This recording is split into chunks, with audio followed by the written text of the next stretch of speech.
Ano ang mga pinakamabisang paraan para gumanda?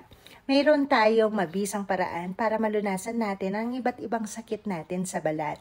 Ayon sa pagsusuri, ang mga taong masaya at masiyahin, less prone sa sakit sa balat. Naniniwala ba kayo doon? Ang pagiging masaya ay dagdag sa pangkaraniwang payo namin para gumanda ang balat, tulad ng pag-iwas sa araw, paggamit ng sunscreen, pagkain ng prutas at gulay, at pag-inom ng 8 hanggang 10 basong tubig araw-araw. Be happy! Maraming sakit ang malulunasan natin sa pagiging masaya at sa pagbawas ng ating mga stress. Unang-una ay ang eczema. Ang eczema ay isang pamamaga sa balat na lumalala kapag kinakamot ito.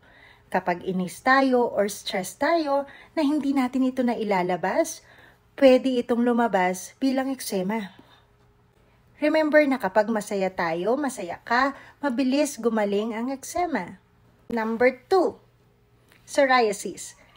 Itong mga pantal ng psoriasis ay mas lumalabas kapag stress tayo or kapag nagagalit tayo. Napatunayan sa isang pagsusuri na ang galit ay nagtitrigger ng flare-up dahil humihina ang ating immune system. Number 3, kulubot sa muka.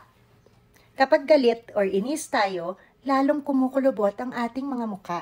Lalalim ang kulubot sa ating mga noo, pagitan ng kilay at tabi ng bibig. So, maiinis ka pa ba? Number 4, maitim na balat. Ang dahilan ng pagingitim ng balat ay ang pagkukuskos at pagkakamot. Emotional tayo, hindi natin namamalayan na kinakamot na natin ang ating mga balat. Dahil dito, magsusugat ito at mangingitim at magkakaroon ng bacterial infection, mas dadami pa ang ointment na ipapahid natin dito. Tigyawat or pimples. Tigyawat ay lumalala kapag stress tayo or puyat. Kapag masaya naman tayo, mas nagle-lessen daw ang mga tigyawat. Balakubak o dandruff. Ang balakubak ay mas kumakapal pag nangangati tayo kapag stress tayo. So, tatandaan natin na kapag stress na stress tayo dahil sa pangangati ng ating balat or dahil pangit ang ating balat, lalong lalala itong mga sakit natin. Kahit ano pa ang ipahid mo sa iyong balat, kapag mainit lagi ang iyong ulo, ay hindi gagaling yan. Kaya, be happy para tuluyang gumanda ang iyong mga balat.